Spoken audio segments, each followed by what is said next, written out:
বেগম রোকেয়াকে আমরা তো একজন সমাজ সংস্কারক হিসেবেই চিনি, তাই না? কিন্তু মজার ব্যাপার হল তিনি নিজেকে দেখতেন একজন ডাক্তারের মতো। ভাবতেন তার কাজ হল সমাজের গভীরের অসুখটা খুঁজে বের করা, সেটাকে ডায়াগনোজ করা। তো চলুন আজকের এই আলোচনায় আমরা দেখি কিভাবে এই অসাধারণ নারী বিংশ শতাব্দীর শুরুতে নারী মনের শিকল ভাঙার সেই বিশাল কাজটা শুরু করেছিলেন। দেখুন, যে কোনো ডাক্তার চিকিৎসার আগে কি করেন? আগে রোগটা ঠিকঠাক মতো ধরতে চান, তাই তো? বেগম রোকেয়াও ঠিক তাই করেছিলেন। তিনি বিশ্বাস করতেন, আরে নারীদের এগিয়ে নিয়ে যাওয়ার পথ খোঁজার আগে তাদের অবনতির আসল ছবিটা তো সবার সামনে আনতে হবে। আর তার এই একটা কথাই যেন তার পুরো কাজের মূল ভিত্তি হয়ে দাঁড়িয়েছিল। সময়টা একবার ভাবুন, ১৯ শতকের শেষ আর ২০ শতকের শুরু। সেই ঔপনিবেশিক বাংলায় বেগম রোকেয়া সাখাওয়াত হোসেন কিন্তু একাই একটা প্রতিষ্ঠানের মতো ছিলেন, আর তিনি ভয় না পেয়ে সমাজের অসুখটা খুঁজে বের করার এই কঠিন কাজটা নিজের কাঁধে তুলে নিয়েছিলেন।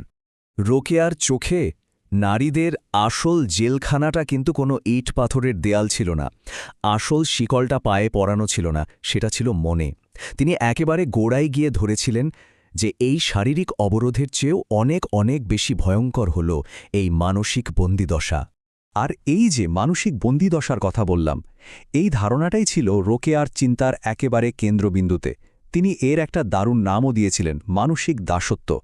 চলুন এই ব্যাপারটা আরেকটু গভীরে গিয়ে বোঝার চেষ্টা করি। তাহলে এই মানসিক দাসত্ব ব্যাপারটা ঠিক কি?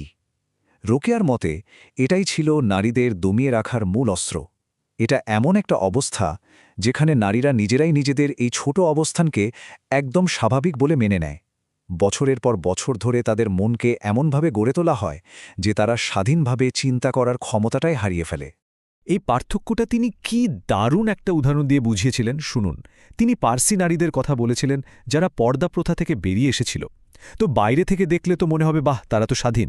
কিন্তু রোকেয়া দেখেছিলেন তাদের চিন্তাভাবনা তখনও পুরুষদের দ্বারাই নিয়ন্ত্রিত। এই যে স্লাইডের বাম দিকে দেখুন, বাড়ি থেকে বের হওয়া, এটা শারীরিক স্বাধীনতা। আর ডান দিকে যা দেখছেন, নিজের মতামত তৈরি করা, পুরনো প্রথাকে প্রশ্ন করার সাহস, এটাই হলো আসল মানসিক স্বাধীনতা। আসলে এই মানসিক দাসত্ব যে শুধু নারীদের ক্ষতি করছিল তা কিন্তু নয়, এটা পুরো সমাজকেই কিভাবে পঙ্গু করে দিচ্ছিল সেটা বোঝাতে রোকেয়া কিছু অসাধারণ রূপক বা মেটাফর ব্যবহার করেছেন। আসুন সেই লক্ষণগুলো একটু দেখি। তার এই অর্ধাঙ্গী বা অর্ধশরীর রূপকটার কথা একবার ভাবুন তো। তিনি বলছেন, সমাজটা হলো একটা শরীরের মতো। পুরুষ যদি হয় তার ডান দিক আর নারী বাম দিক, তাহলে একটা অংশকে যদি আপনি ইচ্ছা করে দুর্বল করে রাখেন, তাহলে তো পুরো শরীরটাই বিকলাঙ্গ হয়ে যাবে, তাই না? সোজা হয়ে দাঁড়ানোর শক্তিটাই তো আর থাকবে না। একইভাবে তিনি সমাজকে একটা ২ চাকার গাড়ির সঙ্গে তুলনা করেছেন। আচ্ছা, একটা গাড়ির একটা চাকা পুরুষ যদি হয় বড় আর অন্য চাকাটা নারী ছোট, সেই গাড়ি কি কখনো সামনে এগোতে পারবে? পারবে না। সেটা শুধু একই জায়গায় গোল গোল করে ঘুরতে থাকবে। তার যুক্তিটা ছিল একেবারে স্পষ্ট। দেশের অর্ধেক জনসংখ্যাকে পেছনে ফেলে রেখে কোনোদিনও জাতীয় অগ্রগতি সম্ভব না। রোকেয়ার এই তুলনাটা দেখুন একবার, কি অসাধারণ আর তীক্ষ্ণ। একদিকে পুরুষের জগৎ, যেখানে তারা নক্ষত্রের দূরত্ব মাপছেন, মনে মনে মহাবিশ্ব চষে বেড়াচ্ছেন, আর অন্যদিকে নারীর জগৎ, যা রান্নাঘরের ৪ দেয়ালে সীমাবদ্ধ। একজনের জগৎ মহাবিশ্ব, আরেকজনের জগৎ চাল ডাল ওজন করা। পার্থক্যটা একবার ভাবুন। তিনি কিন্তু এখানেই থেমে থাকেননি। এমনকি সমাজের সবচেয়ে শ্রদ্ধার আসনে থাকা ধর্মীয় আদর্শকেও প্রশ্ন করতে ছাড়েননি। যেমন সীতারামের সম্পর্ক নিয়ে তার এই কঠোর সমালোচনাটা দেখুন। তিনি দেখাচ্ছেন যে এই ঐতিহ্যবাহী কাঠামোতে নারীর অবস্থানটা আসলে একটা জড় পুতুলের মতো, যার নিজস্ব কোনো ইচ্ছে নেই, ক্ষমতা নেই, প্রতিবাদ করার শক্তিও নেই। কিন্তু রোকেয়া তো শুধু রোগটা ধরেই বসে থাকেননি। একজন ভালো ডাক্তারের মতোই তিনি এর প্রতিকারও বাতলে দিয়েছিলেন। আর সেই প্রতিকারের একেবারে মূলে ছিল দুটো জিনিস: ১ শিক্ষা, আর ২ পারস্পরিক শ্রদ্ধা। চলুন তখনকার দিনে মেয়েদের জন্য যে শিক্ষা ব্যবস্থা ছিল সেটার দিকে একবার তাকাই। রোকেয়া এর তীব্র সমালোচনা করেছেন। তোতা পাখির মতো করে বর্ণমালা মুখস্থ করা, অর্থ না বুঝেই ধর্মগ্রন্থ পড়া, আর সবশেষে সেলাই বা হাতের কাজ শেখা, ব্যাস এটাই ছিল শিক্ষার শেষ। বোঝাই যাচ্ছে এই শিক্ষাটা বুদ্ধিবিকাশের জন্য ছিল না, ছিল কেবল একজন ভালো গৃহিণী তৈরির একটা ফর্মুলা।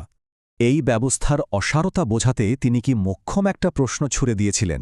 তিনি জিজ্ঞাসা করেছিলেন, আপনারা কি একটা নরম গোলাপলতায় মস্ত বড় কাঁঠাল ফলাতে চান? তার যুক্তিটা ছিল খুবই সহজ এবং শক্তিশালী।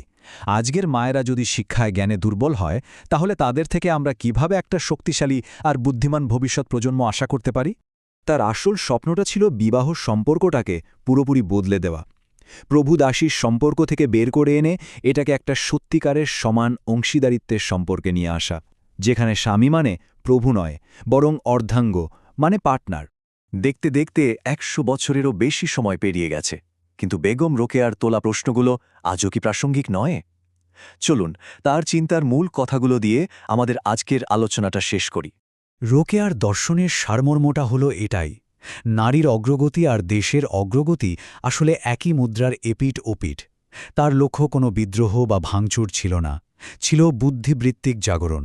কারণ তিনি একেবারে গোড়া থেকে বুঝেছিলেন যে আসল স্বাধীনতাটা শারীরিক নয়, মানসিক।